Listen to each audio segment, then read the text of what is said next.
Olá, eu sou Suzana Bins, associada ao Rotary Clube de Porto Alegre, Glória Teresópolis, Distrito 4680, Porto Alegre, Rio Grande do Sul, Brasil, e este é mais um Conversando com o Rotary. E antes de iniciar, eu vou fazer a minha autodescrição, no sentido de proporcionar inclusão às pessoas de baixa visão ou nenhuma visão. Eu tenho 64 anos e meio, tenho cabelos grisalhos, tenho pele clara queimada pelo sol, olhos escuros, estou usando uma blusa preta, um colar com umas folhas em tons de dourado, preto e cobre e brincos dourados. Este é mais um Conversando com o Rotary, o segundo deste ano, e nada melhor do que no início do ano nós falarmos em esperança. Por isso, nós estamos recebendo aqui hoje o Luiz Carlos Henke, mais conhecido como Biba, superintendente da Fundação Tênis, que faz um trabalho fantástico de resgate social, de resgate de dignidade e de oportunidade de uma nova perspectiva de vida. Bem-vindo, Biba. Suzana, obrigado. Eu vou fazer minha autodescrição também. Eu tenho 66 anos, minha pele é clara, sou de origem alemã, tenho cabelos grisalhos, não podia ser diferente pela idade. Tenho olhos azuis e estou vestindo uma camiseta verde escura. Ok. Biba, vamos começar pelo começo de tudo, que ainda não é o começo da Fundação Tênis, mas o começo da tua história com o tênis. Vocês são 4 irmãos, e os 4, em determinado momento da vida, aprenderam esse esporte e jogaram na Associação Leopoldina Juvenil aqui em Porto Alegre. Como é que tu chegaste a esse esporte e o que ele representou na tua vida durante a tua adolescência? Boa pergunta essa, vou ter que virar o armário da minha memória aqui agora. Mas vamos lá. O início do tênis foi mais uma curiosidade. A gente um dia abriu um armário de casa e no fundo do armário tinha umas 3 ou 4 raquetes. Como comentasse, a gente ainda é 4 irmãos e a gente viu aqueles negócios, não sabia o que era. Eles estavam envolvidos numa prensa, tu sabe o que é prensa, enfim, um objeto que a gente botava as raquetes de madeira para as raquetes não entortarem, enfim, e a gente pegou aquele negócio e foi perguntar em casa, lá, o que é isso aqui? Perguntou para a mãe, essas raquetes eram do teu avô, não sei o quê, e o avô ainda era vivo, mas enfim, essa raquete era do teu avô, jogava tênis, como é que joga? Tem que ter uma bolinha, a gente achou uma bolinha de tênis que tinha num armário lá, e fomos brincar no pátio de casa. Então, assim, começou assim o meu contato com o tênis. Surpreso me lembrar desse momento que tu perguntasse agora, tá? Mas foi assim que começou. Enfim, daí depois, pequenos, eu devia ter, eu acho que uns 6, 7 anos, quando eu comecei a ter o primeiro contato, e foi em função dos meus 2 irmãos mais velhos estarem jogando, então eu quis também jogar e brincar com eles, enfim. Mas esse negócio ficou um pouco mais sério, não por isso, mas eu tinha um problema na época era disritmia, que eu não sei nem o que seria isso hoje, essa doença, que essas coisas vão evoluindo. Parece que hoje é epilepsia, porque eu também tinha. Ah, é? Enfim, eu tinha que tomar remédio, enfim, tinha alguns problemas de concentração, enfim, aí o médico, eu me lembro do neurologista, que não sabia nem que era neurologista, imagino hoje que era neurologista, que eu tinha ido com a minha mãe. Ele disse, olha, seria bom ele praticar um esporte individual, porque ele vai ter que focar mais a concentração dele, então ele vai ajudar a não ser tão disperso, e vai fazer bem para ele, mas é importante ele estar no esporte individual. E aí minha mãe perguntou se podia ser tênis, porque a gente já vinha brincando com tênis, se vocês têm possibilidade de um clube perto de casa, enfim, a gente tinha pela sócio do Leopoldina Juvenil. Então, bom, no fim, foi tênis. Então, foi por interesse, no primeiro momento, foi por interesse meu e curiosidade de manusear uma raquete, e depois por uma orientação médica, que casualmente foi o esporte que eu abracei depois, enfim, estou abraçado nele até hoje, né? E aí, seguindo a isso, eu fui aprendendo a jogar tênis no Leopoldina, enfim, e aí segui jogando tênis até hoje. E diferente dos teus outros irmãos, pelo que eu me lembro, tu tiveste alguns títulos estaduais e chegaste a ser campeão brasileiro de tênis na categoria daquela época, de 13 a 15 anos, né? E daí para frente, Sim, vários prêmios vieram, né? sim, na verdade, assim, a minha primeira viagem que eu fiz em termos de tênis eu fui a Santos jogar um torneio brasileiro. Na verdade, naquela época não existia o Campeonato Brasileiro, porque foi suspenso por algum motivo que eu não me lembro qual era. E tinha um torneio em Santos, que é um torneio que acontecia já a nível nacional, mas não com uma importância do brasileiro. Naquele ano foi dado conotação do Campeonato Brasileiro, depois a própria CBT reconheceu isso, porque ela não realizou, e aqui ele tinha representantes de todo o Brasil mesmo jogando. E era assim, meu último ano na classe de 12 anos, né? Mas assim, eu fui lá para participar, como todas as outras crianças estavam participando, acho que tinha 100 e poucas pessoas participando do evento. E eu fui vice-campeão de simples e campeão de dupla. Então ali foi minha primeira entrada assim no cenário a nível nacional, e depois eu desapareci de novo, fui reaparecer nesse torneio que tu falasse lá em Joinville. Enfim, e aí minha vida seguiu nesse formato. Depois joguei sul-americano, enfim, fui evoluindo nesse nível de tênis. Cheguei a jogar tênis profissional, recebi uma bolsa para estar nos Estados Unidos, então tudo tênis me proporcionou uma vida assim inacreditável, de poder viajar o mundo e de conhecer pessoas, conhecer culturas diferentes, e de basicamente fazer minha formação, vamos dizer assim, a nível de interesse por várias coisas, de entender o que é morar num mundo civilizado e como poder aplicar a cultura do mundo civilizado dentro de um país não tão civilizado ou socialmente justo como o Brasil. E isso me levou vamos dizer, a ter várias visões, mas assim dentro da parte do tênis, assim a parte competitiva foi essa a minha vida de fato. Então, não sei se eu estou errada, se eu estiver, tu me corrige, mas a ideia da Fundação Tênis surgiu quando tu voltaste dos Estados Unidos? Não, assim, depois eu voltei aos Estados Unidos, daí eu montei uma academia de tênis Sim.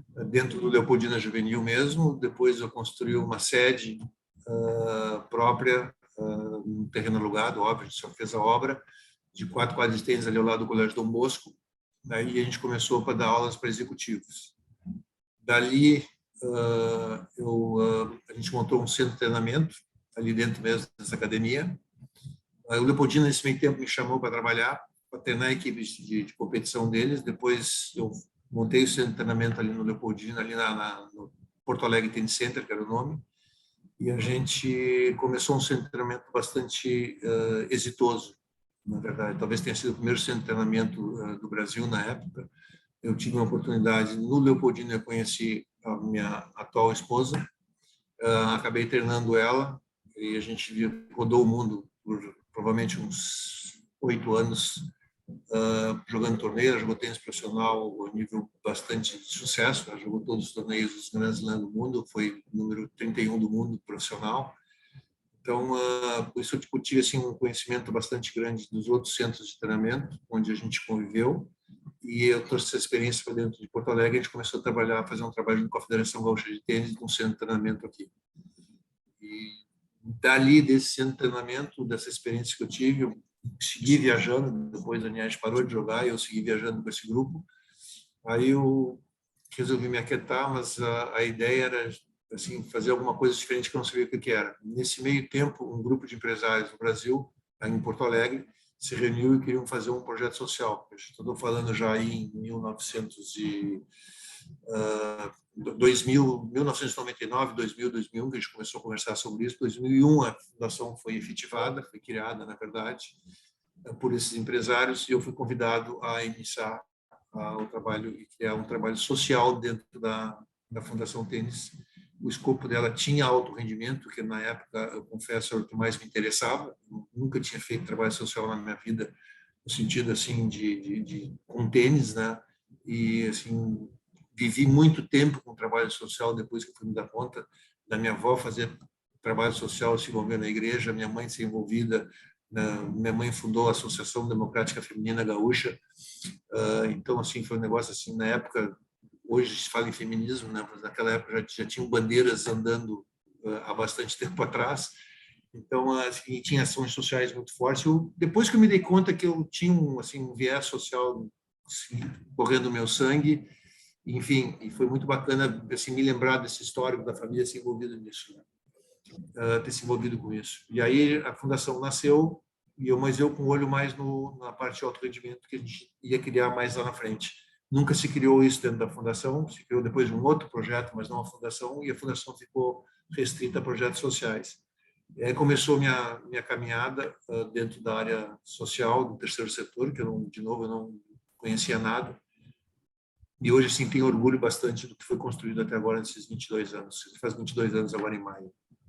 E de quem, assim, quando veio essa ideia, enfim, de quem é que tu recebeste um apoio imediato e quais foram as primeiras dificuldades surgidas? Bom, a gente tinha que constituir a entidade, na verdade. Aí se foi falar com uma pessoa que conhecia, já falecida, que conhecia bastante a parte de projetos sociais, de fundações, que foi o Dr. Silveiro, um escritório de advocacia famoso em Porto Alegre, e dava assessoria na época para Ruth Cardoso, que era esposa do Fernando Henrique Cardoso, então para ajudar algumas coisas de instituições a nível governamental, né? E então recomendaram, fui falar com o Luiz Carlos Matti, que era pai da Marília A Matti, na época Marinha. trabalhava na Link, e eles tinham feito na época o projeto Pescar ali na Link, né? Então já tinha, eu acho que estava começando a fundação Projeto Pescar ali. E ele disse, olha, tu tem que falar com uma pessoa que trabalha, que sabe isso aí, que é o Dr. Silveiro, fala com ele, enfim, vou te dar o telefone dele para te falar com ele. Bom, a gente foi falar com ele, com outras pessoas, já tinha assim, o respaldo de ter o interesse de outras pessoas que queriam fazer o projeto, então tinha que só dar formação jurídica para aquilo ali, né? Aí se conversou com ele, e ele, assim, de pronto resolveu ajudar. Aí disse, mas precisa de pessoas importantes nisso aí, não é só vocês achar que dá para fazer, porque não é tão simples assim. Aí se nomeou assim algumas pessoas que poderiam fazer parte disso também, e ele disse assim, pô, ficou muito feliz com o contexto todo de ter pessoas, já tinham pessoas que já tinham essa ideia no início, como eu falei, né? Então assim, era só juntar mais 2 ou 3 pessoas para fazer isso e se conseguiu fazer. Mas assim, eu te digo assim, tem umas pessoas bastante relevantes que fizeram parte da fundação lá no início. Tenho eu assim, vou pegar assim, o Klaus Johann Peter, o Frederico Johann Peter, o Nelson Sirotsky, o Rubens Hemp, do Laboratório Weimann, o Paulo Roberto Leque, o João Batista de la Casa, o Guilmar Ruschel, e eu acho que eu não me esqueci de ninguém. Mas Essas são as pessoas que começaram a fazer isso. E eu te digo assim, a nível assim de relevância, quem ficou assim, quem ensinou muita coisa para ser feito na fundação, na parte de gestão, foi o Paulo Roberto Leque, e na parte de entender empresariamente como se tocar a fundação de uma maneira mais profissional, e foi a família Johann Peter, falando mais em nome do Klaus, Gerdau Johann Peter, e ele que assim convivi com ele assim muito tempo, e sou muito grato a ele de ter dado todo esse conceito que era importante a gente ter na fundação, de entender que isso aqui poderia ser, na verdade, quase que não era a ambição na época, mas hoje se tornou um negócio bastante grande, com um orçamento bastante significativo. A gente atende hoje mais de 2.000 crianças no programa de esporte educacional, e no programa da educação profissional a gente já tem hoje mais de 200 jovens que estão sendo formados na área de tecnologia aqui no Instituto Caldeira. pois que bom que tu tocaste nisso, porque nós estamos falando em tênis, falando em fundação, né? Fundação Tênis, mas a gente ainda não disse exatamente o que é a Fundação Tênis, o que faz a Fundação Tênis. Perfeito. Vamos lá. Fundação Tênis é uma entidade não governamental que foi instituída num conceito assim muito simples de dar aula de tênis para crianças em situação de vulnerabilidade social. Na época, a ideia era assim, bom, vamos tirar as crianças da sinaleira, estão pedindo coisa na sinaleira e vamos ensinar tênis para elas. Na verdade, a gente não tinha dimensionado direito o que seria isso. A gente ia tirar durante 1 hora, 2 horas por semana e eles iam continuar na sinaleira pedindo dinheiro. Mas a gente tinha, assim, no raciocínio nosso é que isso ia acontecer, ninguém sabia por quê. Mas vamos ajudar as crianças a sair da rua. Essa é a ideia. Na época, tinha muitas crianças de rua em Porto Alegre. Aí, esse foi a ideia inicial. Logo no início das primeiras aulas, que eu participava dando aula também, tinha 3 pessoas, era a Elizabeth D'André, o Gastão Menga e eu. Os 3 professores começaram no núcleo ali no Marinha do Brasil com 20 crianças. E nas primeiras aulas que aconteceram, eu senti uma coisa assim muito estranha, vamos dizer assim, a nível de energia, né? Dizer assim, pô, terminou o momento da aula, eu disse assim, pô, Beth, Gastão, vem aqui, eu quero conversar com vocês. O que está acontecendo aqui é uma coisa, eu não sei o que é, mas tênis é o que menos interessa aqui. Nós vamos descobrir o que nós estamos fazendo aqui dentro, porque assim eu percebo que tem uma coisa muito grande sendo construída e sendo passada. Eu não sei o que nós estamos passando, mas eu sei que tênis não estão muito interessados em tênis. Na época tinha uma grande vantagem que o Guga era campeão de Roland Garros, então tinha um apelo. O tênis era um grande esporte do país, com um grande ídolo, um exemplo, vamos dizer assim, incontestável, assim, para que qualquer esporte gostaria de ter, né? E então estava assim, a gente estava nascendo num bom momento. Talvez assim essa mobilização desses empresários para constituir isso foi exatamente este momento, né? E a visão deles de fazer isso nesse momento. Então essa coisa foi para esse lado. E aí a gente começou a trabalhar e aí foi desenvolvendo. A gente foi percebendo que a gente estava criando alguma coisa. Depois a gente disse assim, seria importante a gente ter uma maneira de financiar isso. A gente precisava.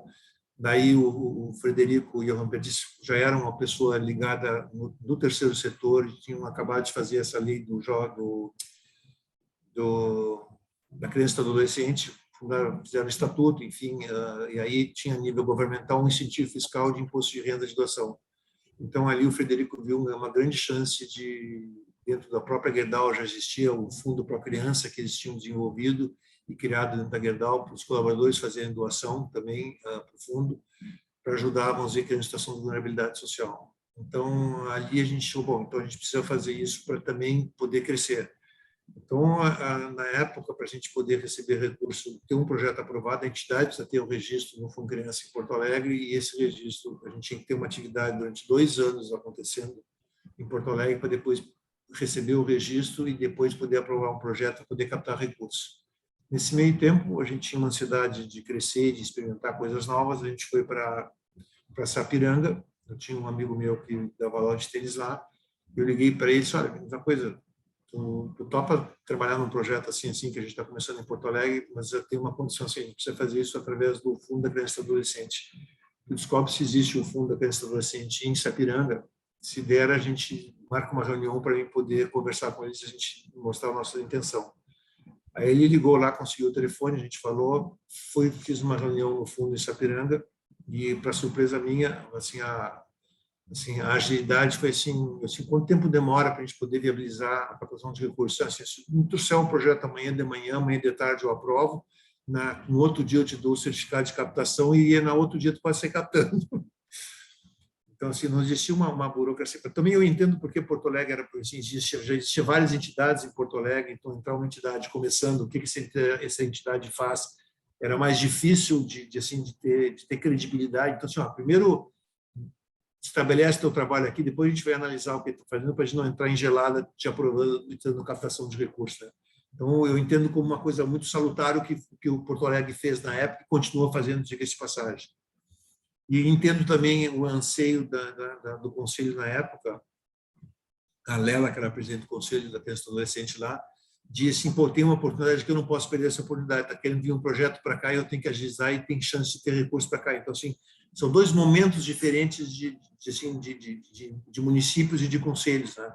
Então, é importante também entender que cada local tem o seu momento de amadurecimento para entender o que é bom, o que é necessário filtrar um pouco mais. Né? Enfim, o bom é que a gente continua lá até hoje, em Sapiranga, desde esse ano. Então, quer dizer, tu tinhas uma ideia de tirar as crianças da sinaleira através do tênis, aí tu percebeste que tinha algo mais e Eu só quero descorrigir, a ideia não foi minha, tá? Eu fui chamado para processar uma ideia Tá, que esses empresários tinham de tirar as crianças da sinaleira. tá. E aí Com tu tênis. É aí que me vinculaste com o chamaram para tênis. poder. Aí me chamaram para fazer atividade. Tá. E aí tu percebeste que era uma coisa maior do que só ensinar tênis, e então nós temos ali uma oportunidade de criar valores, de ter vinculações afetivas. Isso eu não E sabia, tá? Esses termos tá, bonitos não, aí de eu, valores. Isso eu eu fui sei, aprender com o tempo, mas isso foi que hoje eu sei que foi isso que eu sim, meu sentimento era esse. Eu não sabia traduzir isso em palavras, sim. tá?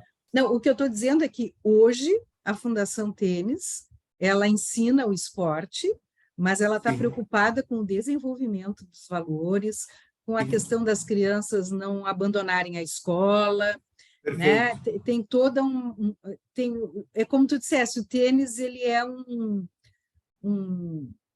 uma É uma desculpa, ferramenta para a gente. hã? É uma ferramenta para a gente. É uma É uma ferramenta para a ferramenta. gente. Tá. E logo no início, quando veio a ideia do tênis, que é considerado um esporte de elite, né? Não houve resistência, tipo assim, como assim tênis para crianças em estado de vulnerabilidade social? O que que tu pretende com isso? Te digo assim, a primeira reação que teve quando a gente foi pedir um parque, para um local para a gente fazer as primeiras aulas, o parque era ali no Marinha do Brasil. Eu fui na Secretaria de Educação para pedir licença para a gente poder usar o parque, né? E aí o primeiro questionamento foi de achando que como essas pessoas estavam envolvidas, que eram pessoas de empresas grandes em Porto Alegre, eles queriam explorar as crianças para fazer atleta de alto rendimento e eles ganhar dinheiro em cima. Não, eu te juro que isso foi assim. Não foi na época o que a secretária de esportes falou para mim, mas ela disse: olha, a gente não consigo ajudar porque as pessoas não estão entendendo o que vocês estão querendo fazer. Eu entendo, mas eu não consegui passar isso adiante. Enfim, e aí cedeu espaço para a gente, graças a Deus. Entendeu? Você deu espaço, a gente começou, mas assim, as crianças que a gente queria pedir, que eles trouxessem as crianças que estavam nas ruas e dirigissem para o projeto, o pessoal todo que estava nas comunidades, acho que a gente não tem essa possibilidade de fazer porque as crianças estão ocupadas fazendo outras coisas. Então, aí foi o primeiro baque que a gente teve, e foi assim, aí eu contei essa história para minha mãe, e a minha mãe, na época, era presidente do CEDEL, que é o Centro Evangélico Diaconal Luterano, que tem uma sede ligada à Igreja Evangélica Luterana, que tem uma sede na Vila do Lupicínio Rodrigues, que fica do outro lado da rua da Zero Hora ali, atrás do Colégio Protásio Alves, se não me engano, né? Tem o Colégio Estadual Protásio Alves ali na Piranga. Então fica ali atrás. E ela era presidente e ela tinha na época 60 crianças que estavam ali. Eu disse: pá, mãe, e assim, quem sabe tu pega, tem 20 crianças ali que estão à tarde, quem sabe tu pega 20 crianças, quantas tu precisa? Olha, a gente quer começar com 20, então quem sabe a gente faz uma seleção ali, pega 20 crianças e a gente leva ali para o Marinha do Brasil e elas vão ter essa experiência de aula de tênis. E assim começou a fundação.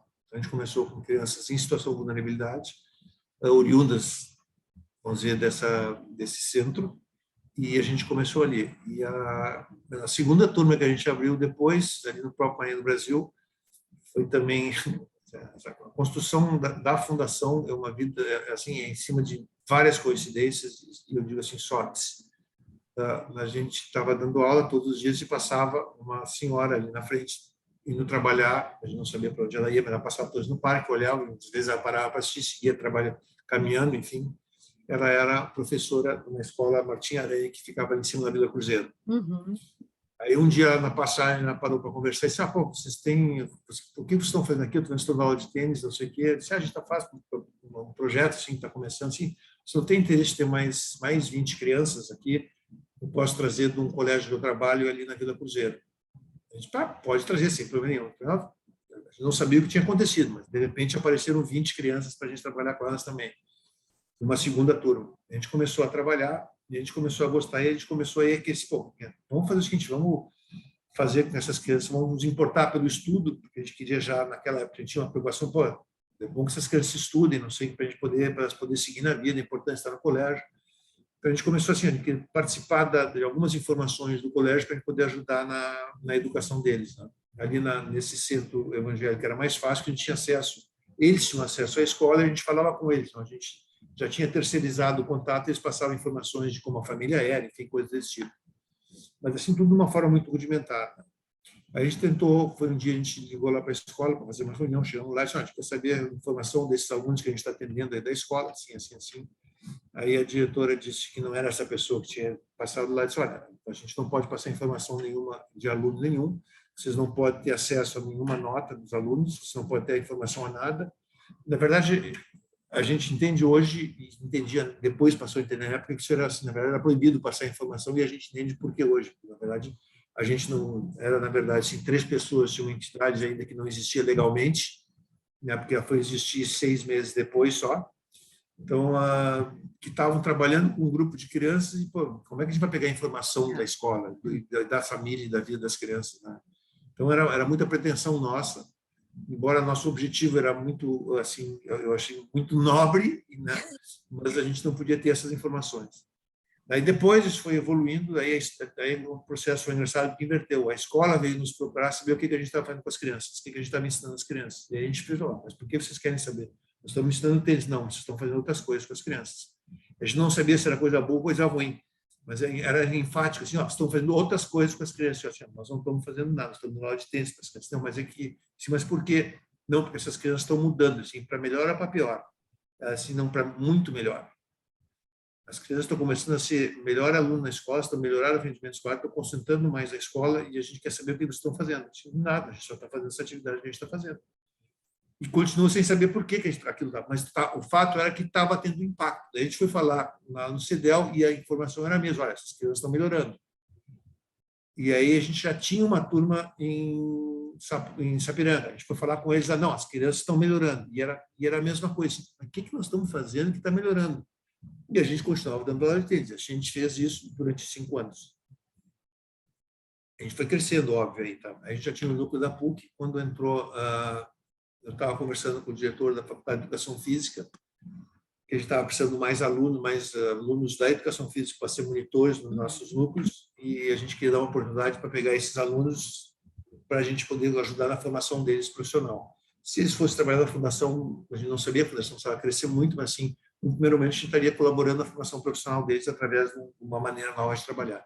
Aí, nessa conversa que eu estava tendo com ele, entrou na sala uma pessoa que eu não conhecia e disse, olha, vocês me desculpem eu entrar aqui na sala, claro que o diretor da escola da Educação Física sabia, né? Tá, desculpa eu entrar na sala aqui, mas eu estava vendo a conversa de vocês sem querer escutar, mas vocês estão falando sobre a fundação e eu acompanho muito o trabalho de vocês aqui na PUC e o que vocês fazem, de fato, que está melhorando, eu estava comentando que está melhorando a vida escolar das crianças, né?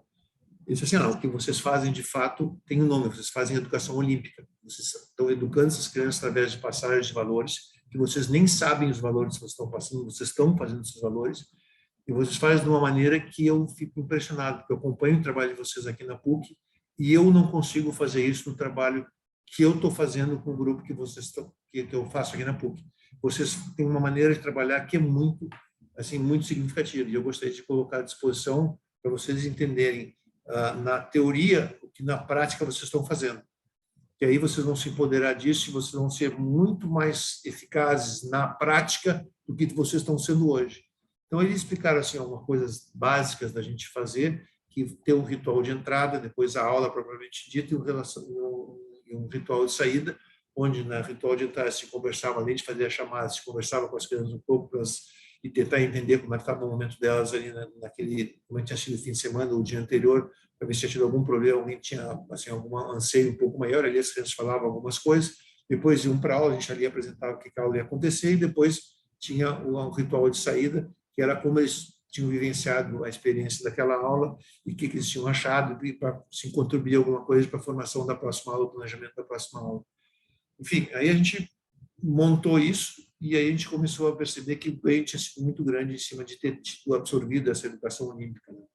Outra coisa que a gente fez desde o início também foi um processo de gestão já prevendo um crescimento que a gente nem sabia se ia ter ou não ter. Então, foi outra coisa assim que não sei de onde saiu esse negócio, mas saiu assim, olha, vamos fazer, ter indicadores de resultado, itens de controle. A gente foi numa palestra com o pessoal do Sebrae e eles disseram, olha, o terceiro setor vai ser um negócio um dia e quem tiver melhor estruturado como negócio vai receber as doações que precisam ser recebidas. Dinheiro vai ter para ser aportado em função da lei de incentivo, e quem se estruturar, mas foi uma palestra que foi dada, na verdade, assim, foi construída para dar para umas 20, 30 pessoas, e 2 entidades foram. Fomos nós e o pessoal dessa entidade que a gente estava do Centro Diaconal. E a gente teve quase que uma aula particular de como fazer gestão. Aí foi muito bacana, porque a gente aproveitou assim o máximo. Eu achava que os professores do Sebrae iam embora, eles ficaram felizes da vida. Ó, com 2 vai ser maravilhoso, que você vai ter um ganho assim fantástico. Aí a gente aprendeu a fazer um plano de trabalho, um plano anual. Aí a gente começou a entender o que era uma coisa assim um pouco mais que a aula tinha que ter um plano de aula um pouco mais elaborado do que a gente vinha fazendo. A gente estava só dando aula. Então vamos fazer um plano de aula. A gente começou a estruturar um pouco mais essa parte toda. Dali a gente viu que precisava, como ia ter um crescimento, já estava tendo, a gente precisava ter gestão desses dados. Aí eu conheci uma pessoa, na verdade o Gastão Engler conhecia, que era o professor, estava desde o início. Conheci uma pessoa que trabalhava na Qualitim, na verdade o proprietário da Qualitim, que era o Jorge Siffer, e ali ele trouxe para nós o processo de gestão da Qualitim, que por casualidade era o processo que tinha sido instalado dentro da própria Gerdau. Ele era, na verdade, o pai dele era o gestor de qualidade da Gerdau. Era diretor de qualidade da Gerdau, de implantação desses indicadores e indicadores de resultado. Então, ali a gente começou a construir um processo de gestão dentro da função desde o início. E aí eu comentei assim, é muito mais fácil fazer desde o início isso, porque as pessoas que entram nesse modo, do que a gente implantar isso depois que for no tamanho para ter um processo de gestão. Então, a gente nasceu com um processo de gestão. Então, isso facilitou a nossa vida, assim, todo o crescimento já era abrir um núcleo, olha, tem que ter um plano de aula, tem que ter isso aqui, os indicadores de resultado do professor são esses, os monitores são esses, os coordenadores são esses, aí já tinha coordenador também. Então, a gente já começou a trabalhar de uma maneira bem ordenada. E isso facilitou a nossa vida e facilita a nossa vida até hoje. Tu falaste em núcleo. Vocês começaram pequenininhos ali no Parque Marinha e depois vocês cresceram muito, né? Sim. Teve Sapiranga, uma segunda turma no Parque Marinha. Quantos núcleos vocês têm hoje? Essa pergunta eu chego a rir antes de falar, porque é uma insanidade isso. Eu vou te dizer, a gente hoje, esse ano, vamos botar assim, até abril a gente vai ter 25 núcleos na Fundação. Mas o que é o mais bacana, assim, hoje eu tenho orgulho disso, a gente tem 6 núcleos em Porto Alegre, a gente tem o núcleo Sapiranga e Igrejinha, aqui no Rio Grande do Sul, e estou abrindo 2 núcleos agora em março, em Charqueadas e Sapucaia. Depois a gente tem em Santa Catarina, a gente tem o núcleo em Florianópolis, que acontece desde julho do ano passado, e a gente vai abrir provavelmente em abril mais um núcleo em Joinville. Cada núcleo desses tem em torno de 100 crianças, tá? Uns mais, outros menos. Depois a gente tem núcleos em São Paulo, a gente tem dois núcleos na cidade de São Paulo, um no bairro de Pirituba e outro no bairro de Água Branca.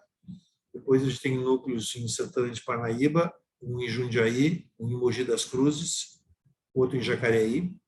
Estamos abrindo agora 2 núcleos novos em São José dos Campos, 2 na mesma cidade. A cidade é bastante grande lá. Depois a gente tem São Paulo, agora a gente abriu, em outubro do ano passado, a gente abriu 4 núcleos em Minas Gerais, um em Congonhas, outro em Itabirito, outro em Divinópolis e outro em Belo Vale.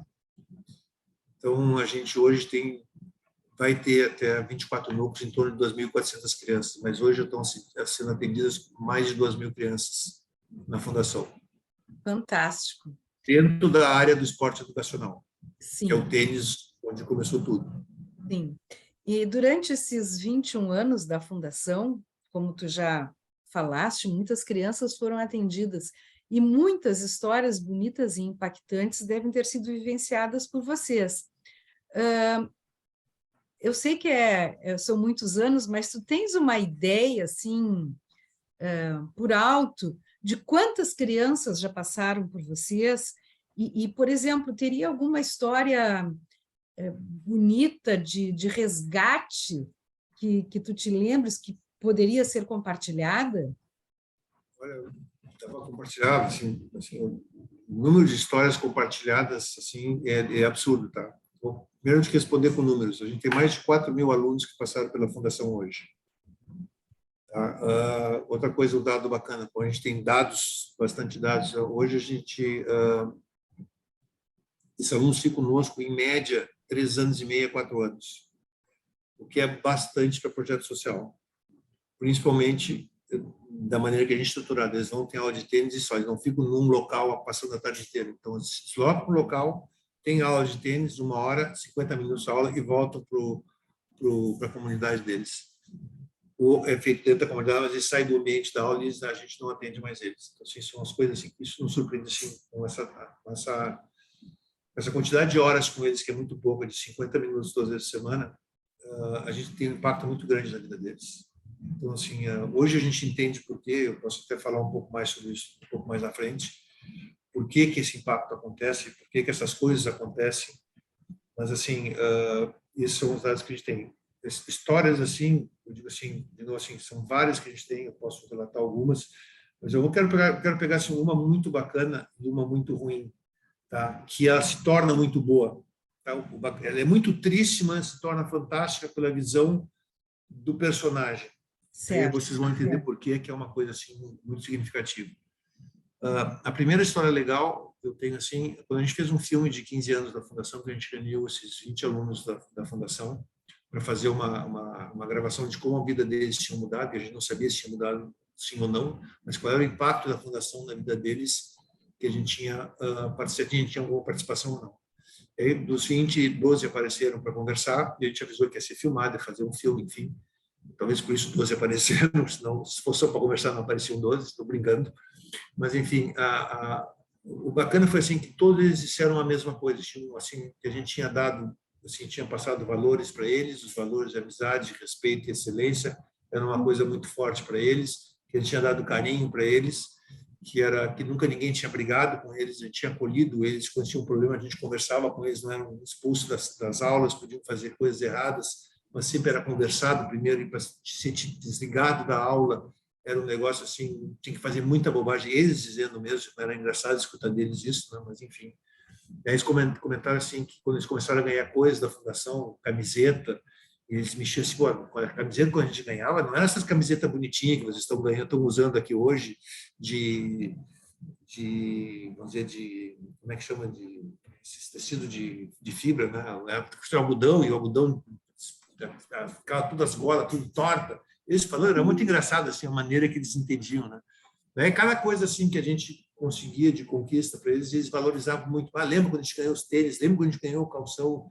Lembra quando a gente começou aquela família que vinha aqui trazer lanche para a gente, que era a família Marcília, uma vez por ano, o árbitro de futebol, e a esposa, o Renato, e a esposa dele, e os filhos iam lá distribuir cachorro-quente para eles. Então, era uma coisa assim, eles lembravam de cada detalhe, assim, de coisas, assim, brinquedos que a gente dava, presentes que a gente dava na Páscoa, enfim, Dia da Criança, era uma coisa assim, Natal, né? Os cartões, guardavam os cartões, então era uma coisa assim, era bacana. Mas um menino me chamou muito a atenção, mas não pelo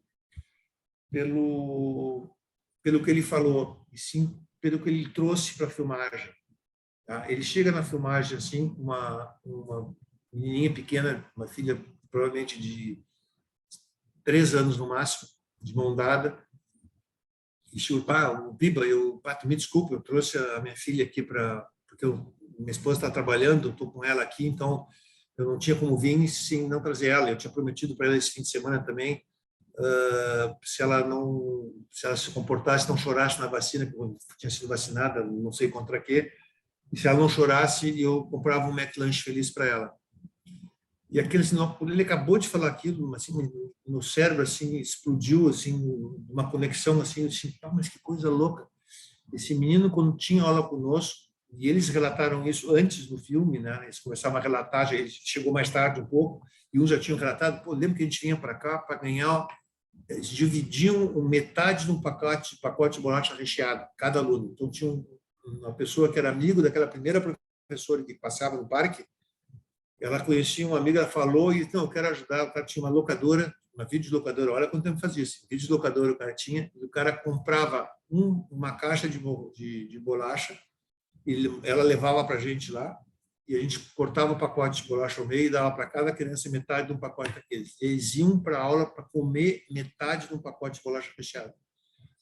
Aí esse menino chega na na filmagem com a filha dele e ele já pôde comprar um McLanche feliz para a filha dele no shopping. Então, assim, vê a geração de renda e de riqueza que já teve uma inversão absurda na família dele, que ele precisava ser auxiliado com um lanche, né, por uma entidade do terceiro setor, e a filha dele já não precisava mais, que o pai já podia fornecer um lanche no McDonald's para a filha dele, como prêmio. Então, assim, aquilo ali, quando eu falei assim, cara, mas que mudança na vida. Aí depois, aí como deu o depoimento dele, também foi assim, mas a aparição dele ali, e relatando o que tinha acontecido, ele não falou, olha, minha vida mudou, tá vendo? Não foi isso que ele falou, foi a leitura que eu fiz, entendeu? Sim, Que para mim foi assim, o maior depoimento que ele poderia ter dado, assim, olha, esse é o impacto que aconteceu na minha vida do trabalho de vocês. Então, foi um negócio assim, para mim, e aí tem vários relatos deles contando que a vida, enfim, um que é muito, assim, muito forte também, uma menina, aí depois eu vou falar para a história que é triste, mas é bonita por outro lado. Uma menina fala assim, olha, na comunidade onde eu moro, que é ali na Bom Jesus, existem 3 profissões. Os meninos podem ser jogador de futebol, as meninas podem ser empregadas domésticas e os 2 podem ser traficantes. Essa é a profissão que existe na comunidade. Depois, na fundação, eu aprendi que a gente poderia fazer outras coisas. E ela se formou hoje, ela é enfermeira. Então, ela trabalha e ela ajuda as crianças da Bom Jesus sempre que precisam. E ela usa a profissão dela, olha que conexão que ela fez interessante. Ela usa a profissão dela de estar no hospital atendendo pessoas que têm condições de ajudar pessoas que não têm, e ela faz movimentos de doações de roupas de alimentação quando precisa para doar para as pessoas da comunidade. Fantástico. Então, assim, para mim essas 2 são coisas assim muito fortes. E as 2 estão, esses depoimentos todos assim é fácil de ver no nosso site, tá? Então, tem acesso ao site, o canal do YouTube, tem os depoimentos deles, tem depoimentos dos diretores das escolas. Então é bacana ver assim para entender um pouco o que a gente faz. O depoimento assim que é muito forte, na verdade, também é um dos meninos pertencente à primeira turma, amigo de todos esses que foram no filme, esse dos 12 anos, que é de 15 anos da fundação, que eles, quando eles tinham 12 anos, eles entraram e esse menino, em algum momento, ele se perdeu. Ele foi para o tráfico, enfim, foi se envolver com droga, mas continuava convivendo com os meninos que estavam indo na fundação. E aí a gente perguntava, onde é que está o fulano de tal? Ele entrou numa gelada, ele foi para o tráfico, não sei o quê, é ruim, a gente tenta conversar com ele, mas ele não consegue, ele diz que é a única saída para ele, porque não sei o quê, enfim. E a gente sempre saindo atrás, porque era um menino muito querido, assim, conosco, né? Mas, enfim, ele teve a opção dele ali. E um momento ele começou a aparecer ali nas quadras, e aí um professor me ligou, olha, Bibo, o menino aqui está circulando aqui, o que eu faço? E a gente sabia que tinha um problema. Eu disse assim, um dia eu fui no parque, fui conversar com ele, disse, olha, cara, qual é o teu objetivo aqui? Ele disse, não te preocupa, eu sei o que tu faz hoje. Eu não quero que tu te envolva com nenhuma criança que esteja aqui no parque. Assim, não te preocupa, nunca vou fazer isso. Aí fiquei conversando mais um pouquinho com ele, enfim, saí satisfeito da conversa e disse, bom, não vai se envolver, tá bom. Aí tá. E então tu pode aparecer aqui sem problema nenhum, pode toda vez que quiser. E ele vinha com frequência, passava a tarde, ficava olhando, ficava na tela, não falava com ninguém, não falava com o menino, de repente falava com o professor nosso. Eu sempre pedi, olha, vai lá, conversa com o cara, pergunta se ele quer alguma coisa, para a gente manter um relacionamento assim legal. E sempre muito cordial as coisas. Daí um dia ele aparece lá, desapareceu assim uns 2, 3 anos, ele apareceu um dia, assim, já pobre que mais velho, né? Apareceu e foi lá e aí o professor me ligou, olha, o cara está aqui de novo, mas ele está com uma aparência diferente agora. Ele já é um cara maior e, olha, eu estou com medo. Eu disse, olha, encosta nele, sem problema nenhum, encosta nele e pergunta para ele o que ele está fazendo ali. Aí foi lá, encostou no cara, foi perguntar para ele e disse assim, não, olha, eu estou aqui pelo seguinte, esse aqui foi o momento mais feliz da minha vida que eu passei. Assim, olha, foi os momentos assim que eu me arrependo de não ter continuado. Todos meus amigos que continuaram aqui, eles mudaram a vida deles. Eu tive um caminho que todos nós estaremos entrando se não tivéssemos vindo para cá. E eu não tive força e perdi para a droga. Eu se envolvi com o tráfico e estou aqui por uma única razão.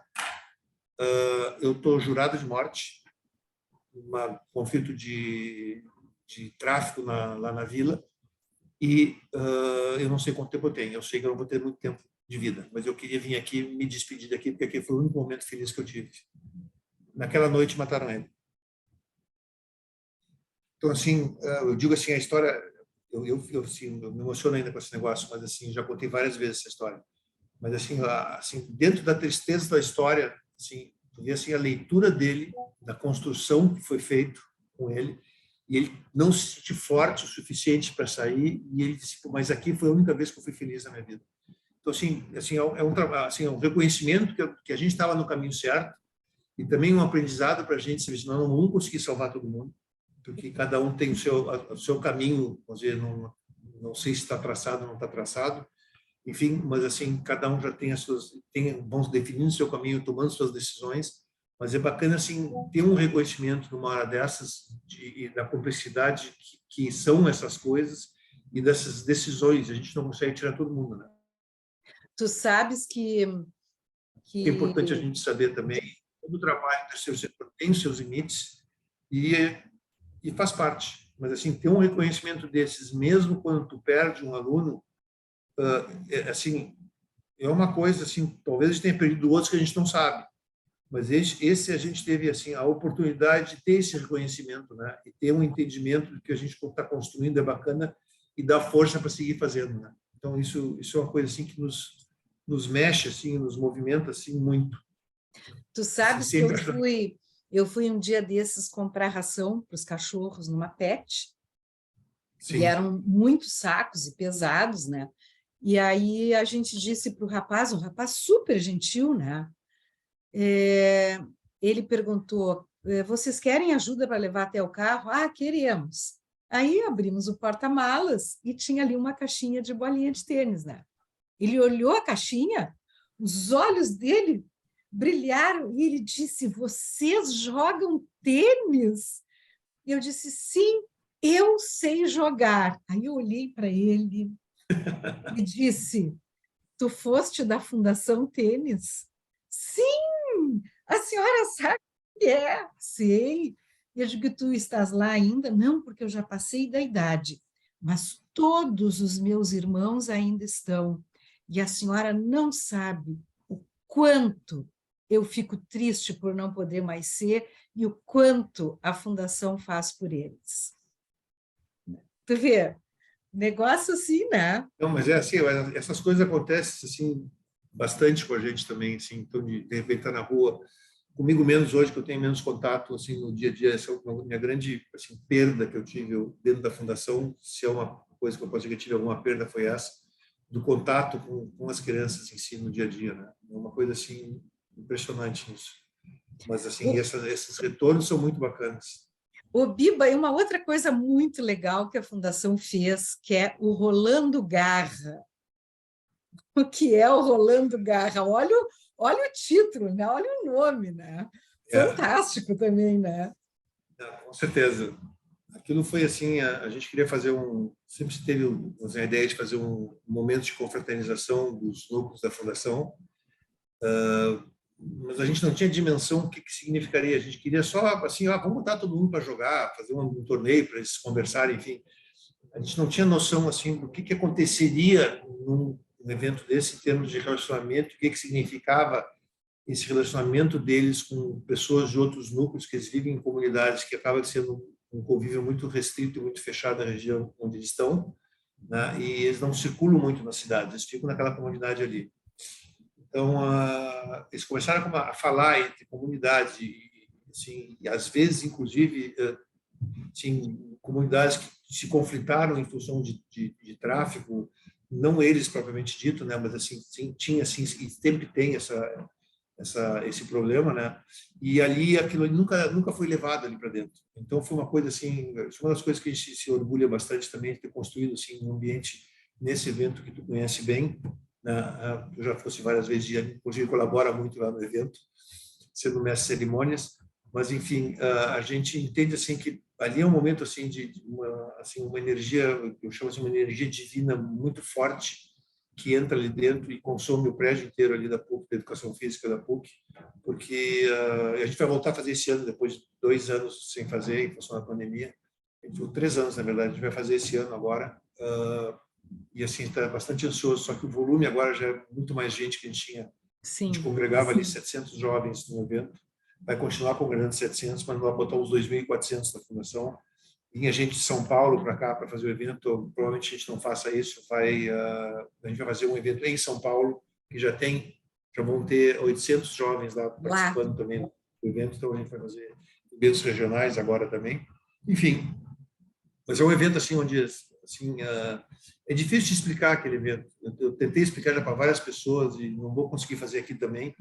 E assim, só vendo, mas tu tenta explicar, tu não vai conseguir explicar para ninguém também. Tu olha aquilo e diz assim, putz, isso aqui, como é que eu vou dizer o que acontece aqui dentro? Aquela alegria das crianças competindo entre elas, assim, se divertindo ao mesmo tempo e às vezes brigando também, porque também acontece isso, mas faz parte do contexto todo ali, e andando de elevador, na experiência, a maneira de se deslocar nos prédios, nos andares, eles nunca tinham visto elevador na vida, e andar em elevador, então assim, é uma curtição para eles aquele negócio de andar de elevador, e ver um ambiente que eles nunca viram, as quadras de tênis cobertas no 8º andar de um prédio, como tu vai imaginar que possa alguém fazer alguma coisa desse tipo, né? Então, assim, é tudo assim muito muito rico assim de experiência para eles, né?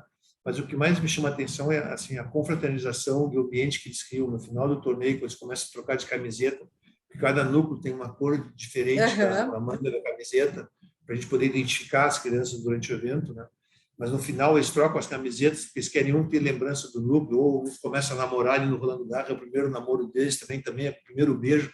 É um negócio assim muito forte assim no sentido amplo de vivência, né, e de entender relacionamento de pessoas, e como é bacana ver o convívio assim harmonioso entre pessoas diferentes e assim anseios diferentes também, assim, é muito rico aquele evento. E além é uma aula de sociologia aquele evento. Além disso, assim, uma coisa que me chama a atenção no Rolando Garra é a presença sempre de um atleta, de um grande atleta, né? Já foi o Guga, já foi a Daiane, já foi a Mayra, né? Já foi um do vôlei, não me lembro do nome.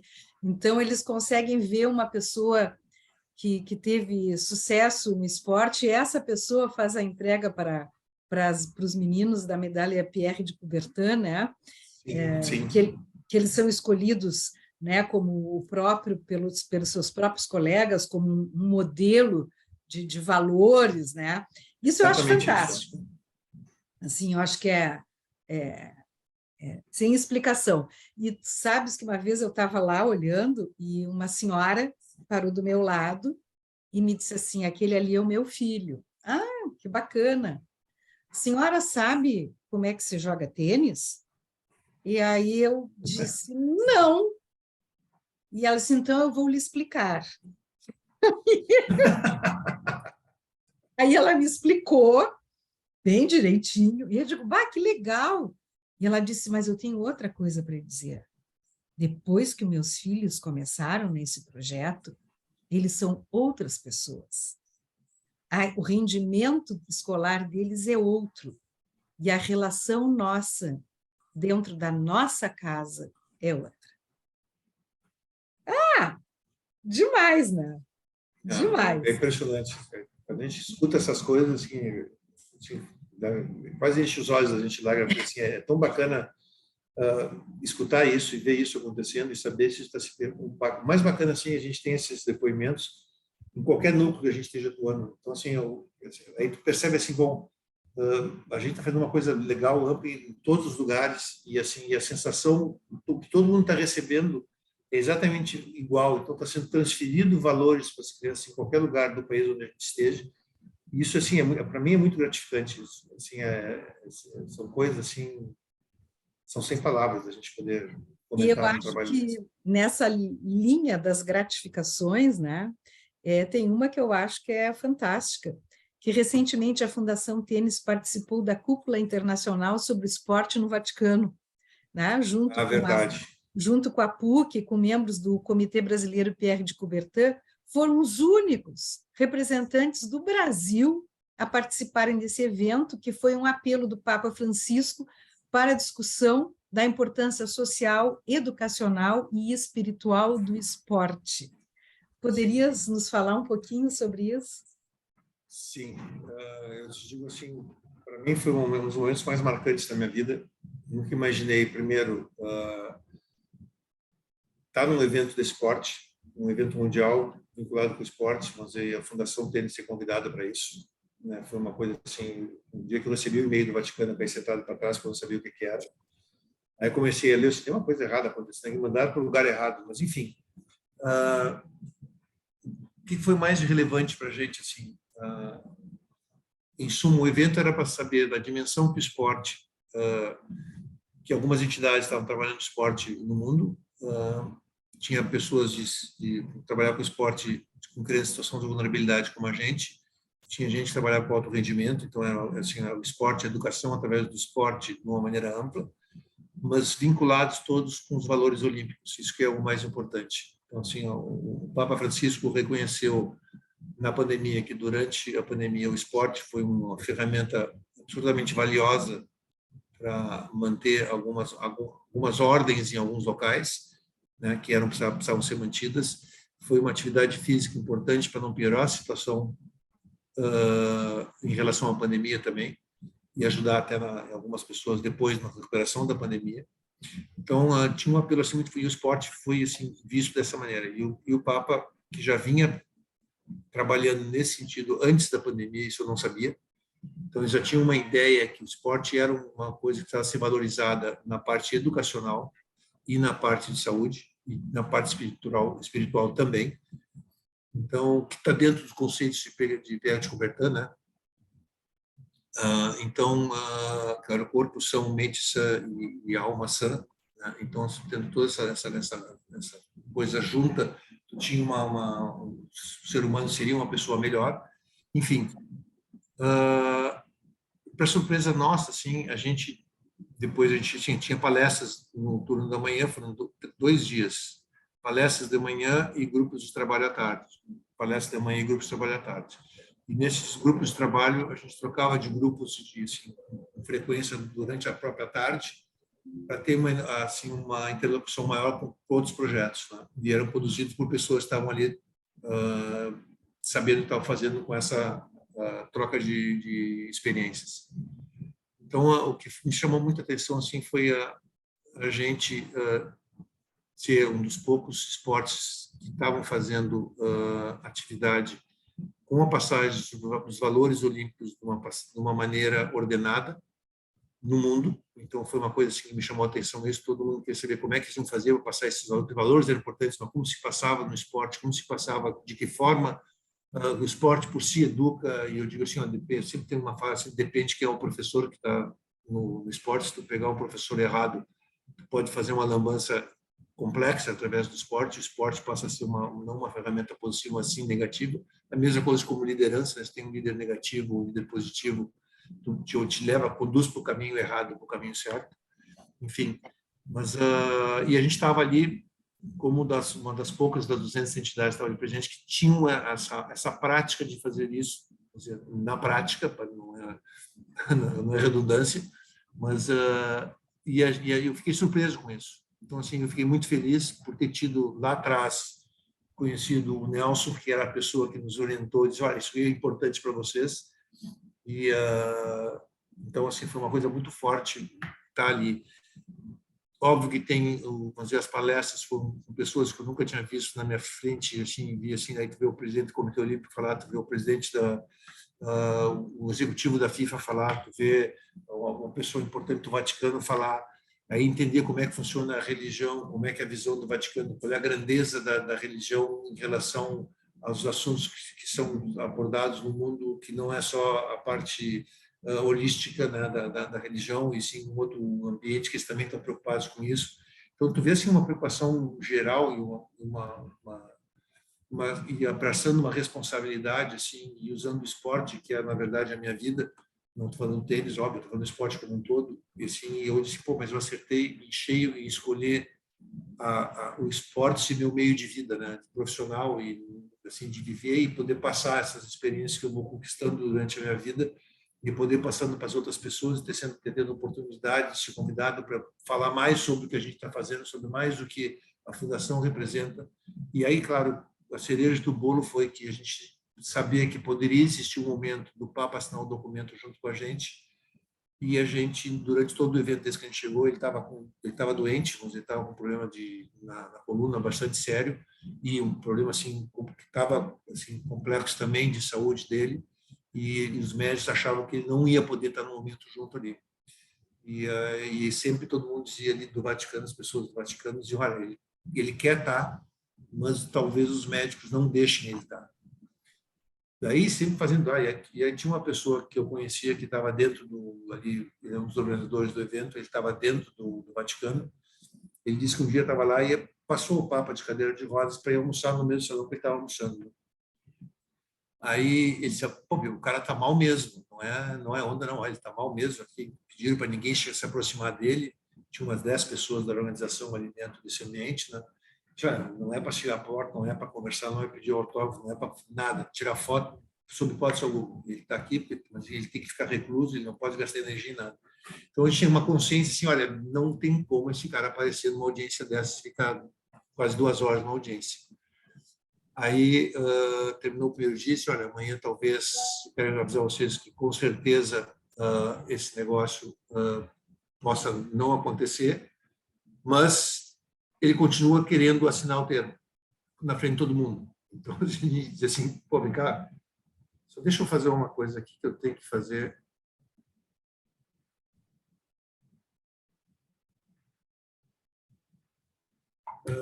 E aí, no final da história, ele chegou e disse assim, a gente disse, olha, o Papa vai aparecer.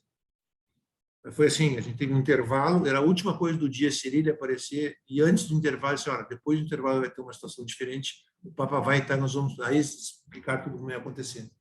E o ritual é um negócio assim, maluco, enfim, estava todo mundo já sentado ali esperando, e eu sabia a condição dele, mas todo mundo falava, as pessoas falavam da condição dele, mas como eu tinha esse depoimento dessa pessoa que estava lá dentro, eu disse, pô, não tem como, esse cara vai entrar de cadeira de rodas, vai ser uma dificuldade, talvez ele não fique ali, talvez só acene, mas só está ali na presença do mesmo ambiente, é um negócio bastante rico. Né? De repente, ele entra caminhando no negócio, mas caminhando assim, caminhando mal. Mas assim, aquilo para mim foi uma das coisas mais lindas que eu vi na minha vida, o esforço dele fazer, assim, para mim, assim, a mensagem que ele queria passar para todo mundo, assim, olha, tem que ir até o fim. Nesse processo que a gente tem aqui, tem que conduzir até aí, todo esforço é válido, e vocês são muito importantes. Então, assim, foi uma coisa assim que me marcou daquele negócio, assim, e ele chegando, cumprimentando aquele sorriso, mas tu vendo que ele estava sentindo dor caminhando. Mas ele fez questão de não ser levado de carrinho para demonstrar assim, ó, eu tô firme. Não muito, mas tô. Mas assim, querendo demonstrar assim, olha, eu tô aqui e tô respeitando vocês. Então foi uma coisa assim, muito assim, e todo mundo, depois de falando, quando ele entrou caminhando, foi assim, assim, um ambiente foi um negócio muito forte. Enfim, aí depois, o momento, claro, mais importante foi cada um depois ter a oportunidade de cumprimentar ele, dar a mão para ele, poder dizer alguma coisa para ele e eu escutar alguma coisa de volta. Foi uma coisa assim. E aí se pediu, assim, ninguém era para tirar foto, ninguém era para ter nada, mas assim, aí tinha, claro, tinha alguém do Vaticano tirando foto, depois teria acesso às fotos, mas assim, esse momento de cumprimentar ele foi um momento assim muito, eu diria assim, inexplicável na minha vida. Para mim foi. Não quero mais abusar do teu tempo. Acho que tu trouxeste... Só um pouquinho, Suzana, eu tenho que falar mais alguma coisa, eu vou ter que abusar do teu agora. Tá. Porque a gente não falou desse último estágio da Fundação, que é da educação profissional. Ah, é mesmo. É mesmo. Tá. Então, eu tenho que falar, porque isso está sendo assim, uma experiência muito fantástica que a gente está tendo. A gente está com um curso hoje de jovem aprendiz aqui dentro do Instituto Caldeira, que é o maior hub de tecnologia, talvez, de Porto Alegre, é um dos 3 maiores hubs do Brasil hoje de tecnologia. E a gente tem sido com 2 salas de aulas aqui, a gente tem hoje atendendo mais de 112 jovens, a gente vai para 200 esse ano ainda. O que eu quero dizer assim, dentro daquela construção da tecnologia no início que eu comentei, acho que como eu falei antes, não sei se eu comentei a tecnologia contigo, tinha sido na fala anterior que eu fiz, mas eu deixo fazer uma introdução aqui rápida. Então, a gente encaminhava nossos alunos para cursos profissionalizantes depois dos 16 anos. A gente atende 8 aos 16 anos com esporte educacional, dando aula de tênis e passando os valores. Dos 16, a gente caminha para cursos profissionalizantes, para entrar no mercado de trabalho de uma maneira mais capacitada. A gente viu a questão de 4, 5 anos atrás que a gente estava encaminhando esses jovens para o mercado de trabalho que ia ser extinto em função do avanço da tecnologia. E a gente disse, então, gente, vamos procurar cursos na área de tecnologia para a gente poder encaminhar eles e ter uma remuneração melhor que essa que eles iam estar nesses trabalhos deles que estão entrando hoje, e uma coisa que com uma velocidade de empregabilidade muito maior também do que as outras que estavam nesse mercado, estão ficando cada vez mais competitivos mesmo. E tem um gap hoje no Brasil de 500 mil vagas em mercado de tecnologia, né? E a tendência é só crescer. Então, a gente vamos começar o mercado de tecnologia. Vamos fazer curso, fez primeiro um teste para saber se eles teriam capacidades de entrar em função da debilidade da formação deles, né, em matemática, português e coisas desse tipo. Então, se fez uma avaliação de 40 alunos, 38 passaram no teste para poder trabalhar com tecnologia. Então, a gente ficou feliz, a gente tirou mais força, fizemos um curso, nesse curso metade das crianças se evadiram, no curso precisaram gerar renda em casa antes da conclusão do curso, e os outros terminaram o curso. A gente deu conta, se a gente quisesse seguir nessa linha, a gente precisava fazer um curso onde tivesse um ganho mensal para eles também, para poder ajudar na família, em casa, e poder continuar estudando uma formação. Então, a gente descobriu que existia esse jovem aprendiz, a gente virou, então, uma entidade formadora, tem que caminhar um projeto para o Ministério, a gente fez um projeto, virou uma entidade formadora, e a gente hoje tem que encaminhar os cursos, esses validam os cursos das profissões que a gente está validando. Então, eles validaram esses 2 cursos nossos de ciência de dados, desenvolvimento ágil de software. Então, a gente está formando jovens nessas 2 áreas hoje aqui no Caldeira. E, assim, o resultado que está dando isso é uma das coisas assim, mais impressionantes que eu tenho visto assim, na minha vida. Assim, a gente fez, anteontem, eu recebi eu vou te encaminhar depois disso. A gente sabe assim das crianças que têm dificuldade de escrever no colégio, enfim, coisas desse tipo. A redação deles é uma coisa, e dificuldade de interpretar também o que está sendo lido, né? E assim, e outras coisas que a gente percebeu dentro do nosso trabalho da fundação, eles têm dificuldade de imaginar coisas melhores do que o ambiente que eles vivem, porque aquele ambiente que eles vivem, a gente acaba botando nossos limites dentro daquilo que a gente conhece, o que a gente não conhece e não pode nem imaginar. E eles não têm acesso às coisas assim que possam imaginar coisas, né? E é muito restrito imaginar deles assim, pô, eu quero ter uma profissão um pouco melhor, mas é muito difícil fazer isso e logo perde esse embalo. Então, aqui dentro a gente consegue botar esse sonho e a capacidade de sonhar. E assim, escrever um trabalho que eu recebi ontem, mas não um, assim, eu tenho recebido vários agora, que está na hora de uma entrega de trabalho deles, de fazer um projeto, que eles têm que ter um projeto, têm que escrever, eles têm que fazer a introdução do projeto, tem que botar a justificativa do projeto, fazer o objetivo do projeto, e depois vão ter que orçar esse projeto. Tem uma sequência toda dentro do processo ali, que tem dentro usando a tecnologia para resolver um problema que eles têm na comunidade deles. Tu não tens noção, assim, eu vou te encaminhar depois só para te, eu sei que tu gosta das coisas, para te ver, assim, o texto que foi construído ali é uma coisa, assim, quando a professora me entregou, assim, tu não tá brincando que foi ele que escreveu isso, não, amigo. A gente está construindo com eles, assim, eles têm que escrever a justificativa, eles trazem a justificativa, a gente, olha, tem que melhorar a tua justificativa, não está muito claro ainda. Tá, mas o que eu tenho que melhorar? Assim, ó, pensa melhor e melhora ela, mas não está boa. E eles voltam e vão lá para saber o que é justificativa. Olha, vai no Google, pesquisa o que é justificativa, o que tem dentro da justificativa. E eles vão fazer pesquisa para ver se tem computador aqui nas salas de aula para fazer isso, né? Então, assim, esse é o bacana. E eles estão aprendendo a construir coisas, né? Então, assim, eu vou te mandar depois me diz a tua avaliação. Então, esse trabalho que a gente está fazendo aqui no Instituto Caldeira é uma das coisas assim, mais incríveis que eu vi na minha vida, que está dando uma sequência, e a gente está estendendo a trilha deles, na verdade, de construção de ser humano, de desenvolvimento humano, depois de habilidades que eles acabam aprendendo, de valores que eles aprendem, uma profissão também agora, uma profissão que vai empregar eles. Eles estão sendo reconhecidos aqui dentro do Caldeira, porque eles circulam aqui dentro também, então as empresas estão proativas em relação a eles. Tem pessoas das empresas que vão dar palestra para eles contar a história de vida de cada um deles também. Então, assim, é bacana ver, assim, tem um cara que conversou com eles sobre startup, e o cara, ele fez uma startup e ele disse assim, olha, vendi minha startup agora, ele foi engraçado, disse, ó, vendi por por um bom dinheiro. Daí ele parou e disse, não, eu vendi ela por muito dinheiro, a minha startup, mas não deu o número para não impactar as crianças, eu sabia. Sim. O número era absurdo.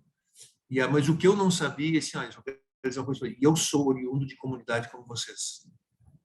Então foi uma coisa assim que as crianças voltavam a abrir os olhos e disseram, como assim? Eu começava a perguntar, mas como assim? Onde é que tu morava? Onde é que tu não sei o quê? E eles ficam sugando o tempo inteiro, né? E aí, assim, olha, mas não é fácil, eu ralei, não tem coisa fácil. Para a gente mudar a vida, a gente tem que estudar, tem que ralar, tem que trabalhar, tem que dar duro, a gente vai sofrer, mas a gente vai conquistar. Então, assim, não vai vir nada chegado assim, olha, tá aqui fase, vai ser fácil. Nada vai ser fácil, mas não é na vida de ninguém. Então, isso eu queria passar isso também, tá? E isso tu está sabendo, né? Na prática, porque lá de uma turma de 20 crianças no Parque Marinha, chegamos hoje a essa quantidade grande de núcleos e a essa nova investida da Fundação Tênis, né? Com certeza. Eu queria te agradecer muito, muito por tu teres estado conosco falando sobre a Fundação Tênis, e para o pessoal que está ouvindo, procure a Fundação nas redes. E falando para nós nessa fundação que nos mostra que, embora árdua, vale a pena a tarefa de investir em ações que oportunizem as crianças em vulnerabilidade, uma vivência que lhes ensine valores, que lhes mostre que há outra realidade possível, e mais do que isso, que devolva a eles um pouco da dignidade que a exclusão social tirou deles.